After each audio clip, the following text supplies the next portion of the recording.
I will never get tired of hearing that intro. Hey everyone!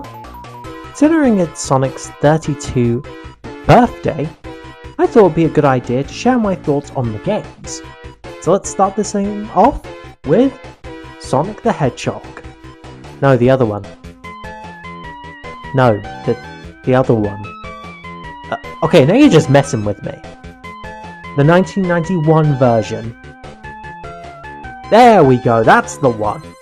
Sonic the Hedgehog, Sega's answer to Nintendo's Super Mario. In the 90s, Nintendo dominated the video game market. Sega themselves had one goal: take on Nintendo. And thanks to two legendary people who brought this hedgehog to life. The first being character artist Nato Oshima, and finally, the now infamous Yuji Naka. Thanks to them, they made a hedgehog a star. Now, let's get on to the game, shall we? A blue hedgehog with supersonic speed must rescue animals from being turned into robots by a mad scientist named Dr. Robotnik, or Dr. Eggman if you're in Japan. He is an evil mad scientist who has one goal: taking over the world. Yeah, the most predictable thing ever for all villains. And he needs to collect these 6 Chaos Emeralds to do so, which are located on South Island, the setting of the first game. The plot itself is very bare bone, but to be honest, it was 1991. It's more focused on gameplay rather than story, so yeah, but later Sonic games would include more story, so that's good. You control Sonic by moving left to the screen and press a button that will allow him to jump and destroy badniks. I like this, as if you can also roll down, you can also destroy badniks. However, if Sonic gets hit once, he loses all of his rings, which are the collectibles of the game. You collect rings, they're everywhere. As long as you have rings, you'll be perfectly fine, but when you get hit, you lose them all. And so, good luck with that. To aid Sonic on his adventure, there are power-ups. Well, I suppose they're sort of items and monitors, but yeah. The shield gives you an extra hit from a badnik and anything else. The speed shoes give you a short amount of time of speed, so you can go extra fast. The extra life gives you an extra life, so you can have another chance at playing the game. Okay. Then there are these weird ring monitors. I never really got the whole point of these when playing it. Is it to help get more rings? Because rings are everywhere. Finally, we have the invincibility monitor. Again, it only gives you a short amount of time of invincibility, very similar to the Superstar in the Super Mario games. Word of advice? Honestly, I really like the platforming here. It feels unique and fresh, to be fair. And I like how the level design rewards players who climb higher. They'll be rewarded with less badniks, compared to when people are down below, they'll face more badniks, more bottomless falls and spikes and all sorts of other sort of things going on down there. I also really like the colour palette and the level sort of design. The way how it sort of starts out with the nature vibes of Green Hill, and then it slowly builds up to a more kind of environment, like, well, eventually coming to Starlight Zone, and then eventually to Scrap Brain Zone.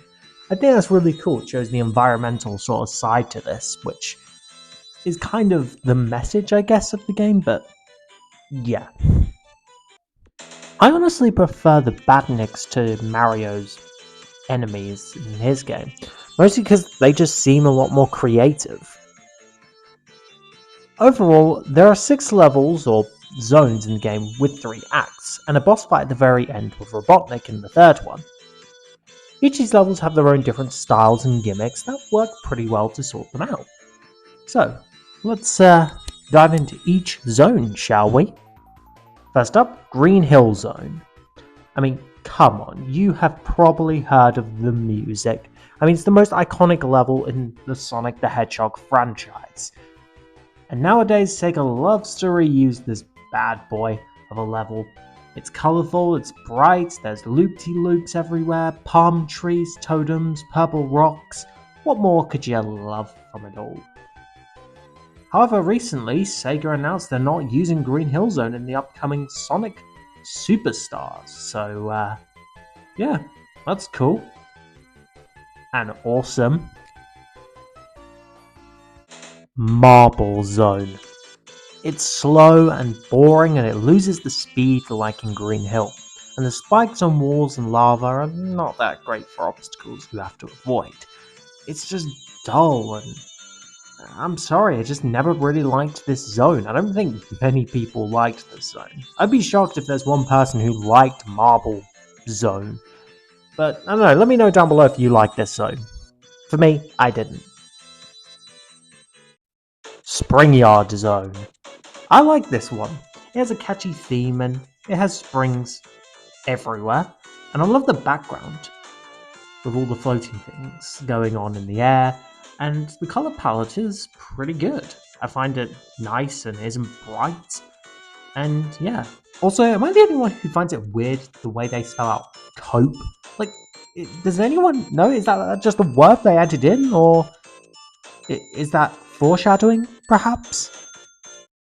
Labyrinth Zone.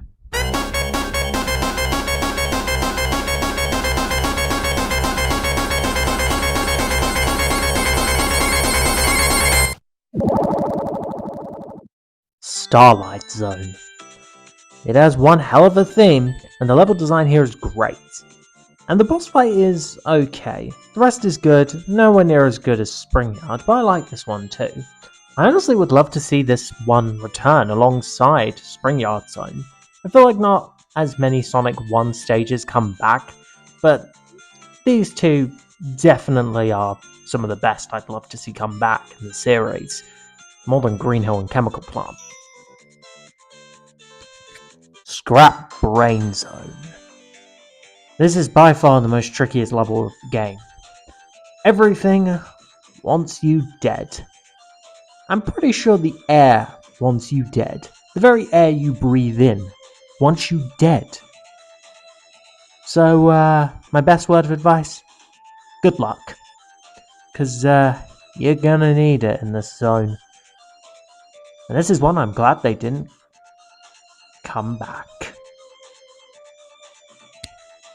Although, I will admit, I do like the background and art style for Scrap Brain Zone. I find it pretty cool and all these booby traps all around and all of these badniks, and it's very hard to get all your rings, and then there's a secret third one. I wonder what it could be.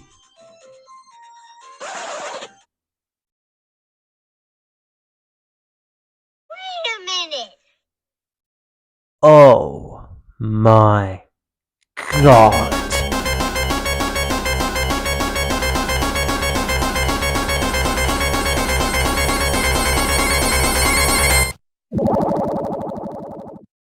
Well, after that, we have the final zone. Essentially, it's just the final boss fight with Robotnik, which would have hit a bit harder if this was the one time you fight him. But for what it is, it's really well done.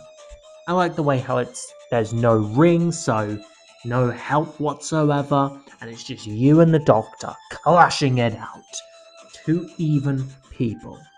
And I also like the way Robotnik just laughs while he's trying to hit you. And you always got to be careful because of that little thing that's always firing those little devices at you. I always found them very hard to try and avoid, but yeah, it's a good boss, and I like it actually.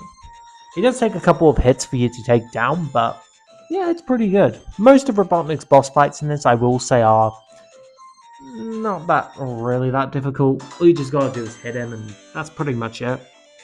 And then you pretty much just beaten the boss and won the game. In each act of every zone, there is a golden ring you can jump in if you have 50 rings. This will take you to a special stage where you can get one of the 6 Chaos Emeralds. And I'm gonna be honest, these stages are not very good. They look amazing and I love the backgrounds with them and the music for them is phenomenal. It's just the controls are not that great, and it does get frustrating when you don't have the emeralds. To be honest, you can just skip these, but then you get the bad ending, which is, it's fine. But to be honest, you don't really want the bad ending. You want the good ending of the game, and these are a bit of a letdown, to be honest. I mean, compared to other Sonic special stages, I've never been a fan of special stages. But yeah, in each of them, you get one emerald. You collect the emerald, you get teleported out, and then you get a reveal of all of the emeralds. And to be honest, you don't really get anything for getting all of them. I mean, there's not really much in getting these anyway, outside of getting the good ending, which is just, well, the flowers come back, everyone celebrates, and you get this funny little image at the very end of the game of Robotnik. Also, I like the one in the bad ending where he's just tossing the emeralds. I thought that was pretty funny. This game is a classic. I highly recommend playing. There are so many ways you can play the original Sonic the Hedgehog today. I mean, so many. In fact, here are a few suggestions of mine. You can play it either Sonic Jam, Sonic Origins, including the Plus version coming out on today, and of course the Christian Whitehead version, which you can get on mobile devices. And honestly, this game is pretty historical. It's got great colours, characters, the level design's great, the gameplay's simple but easy, and I can see how it was a huge hit for Sega. I mean, without Sonic, the company would be unrecognizable. And also, it made Americans know what the hell a hedgehog is. Yeah, no joke, Google it. So, overall, the game itself is good. One of the all-time best. When people go and play this, good for them. I recommend playing it because if you're a Sonic fan, you've probably played it. If you're not a Sonic fan, then, well, give it a chance. I still recommend it. Either way, if you're not a Sonic fan.